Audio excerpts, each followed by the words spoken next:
There's always been this stigma to me around being single. Like being in a relationship, getting married, having kids was the ultimate goal, and being single was just a phase that you wanted to be in for as little time as possible.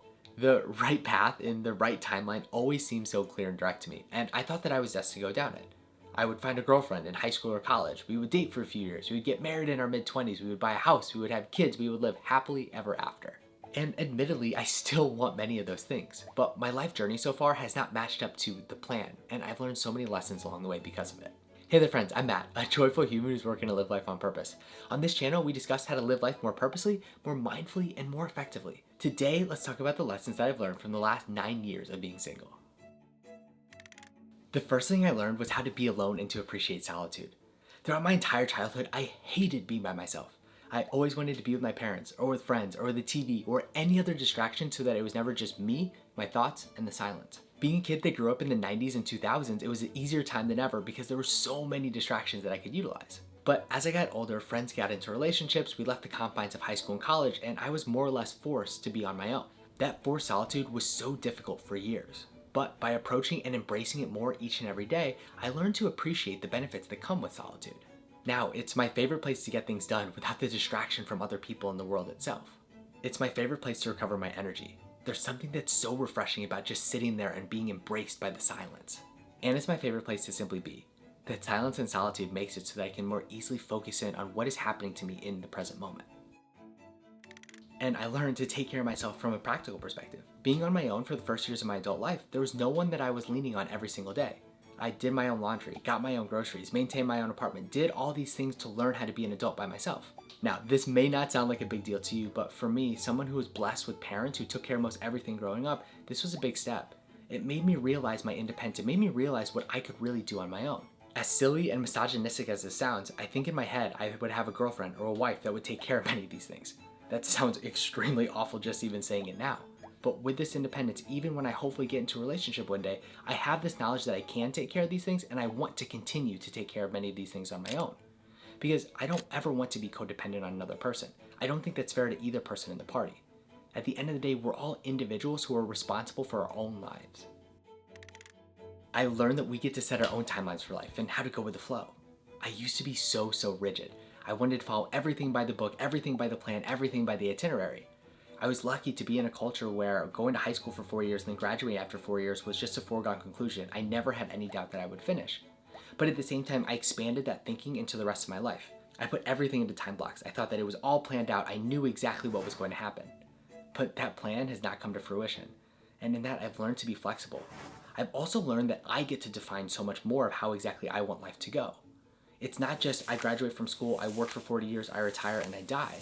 There's so much deviation, there's so much change, there's so much that I am able to control within that. There's a power that I now feel with that, where before I thought that it was just the foregone conclusion I would do these certain things. Now I'm realizing that I get to craft my life each and every day. I remember this conversation that I had with my best friend back in college. We were discussing how a mutual friend of ours was talking about how he wanted to live life so big. He wanted to live life so fully. And we looked at each other and we said, wait, do you want to do that too? Both of us said no. At that time, we had this narrow vision of what we wanted life to be. We had this vision that I spoke about before, where it was you go to school, you work for 40 years, you retire, and you die. But now, largely because I've been single for so long, and this plan that I had, this timeline that I had for being in a relationship has just been completely blown up, I've realized that no, I don't want to live this normal life. There's been so many benefits that I've been able to find from this that I can now expand to other parts of life as well. I learned perspective and patience. I stopped seeing things from the realm of scarcity and started seeing them from a viewpoint of abundance. When before I may get discouraged because I wasn't seeing anyone with whom I could be in a relationship all around me, I stopped and I realized that there are literally billions of people in the world. That completely changed my perspective. It made me realize that, hey, you just have to be patient, put yourself in the right position, and things will work out.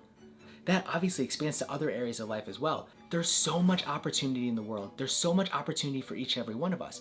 And for me, I started being able to see those things. Whenever I took away those limitations on my mind, I took away those limitations of what was possible. Amazing things started to happen. Along with that, I needed patience. There's an abundance in the world, but things don't happen in the timeline that we expect. And so with that, I learned to be able to take things as they came. I learned to be able to do what I could in each moment, but also realize there was so much outside of my control. And at the end of the day, what are a few years or even a decade in the grand scheme of our lives? These timelines, so many of them that I set for myself, they were completely arbitrary. So being able to shed those allowed me to really fully embrace each and every moment, each and every one of those opportunities that were already there. I just needed to find and recognize them. And through it all, as cheesy as it sounds, I learned to get to know and love myself. Outside of the relationships that I kept, outside of the labels that I had, who was I? Who was I truly on the inside? All that time that I was forced into the quiet reflection, all that time where I had this doubt of does anybody even really want me in this romantic sense, I was forced to ask myself these tough questions.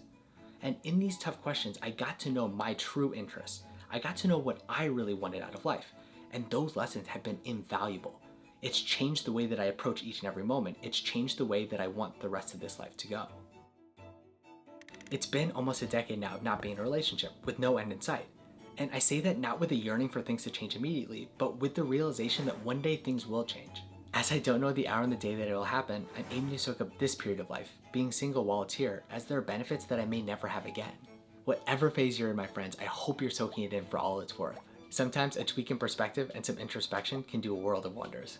If this sort of content vibes with you, I encourage you to hit the subscribe button for more so that we can continue this journey together. Either way, I'm sending you so much love today, my friends. I hope that today you have the best day ever. Bye now.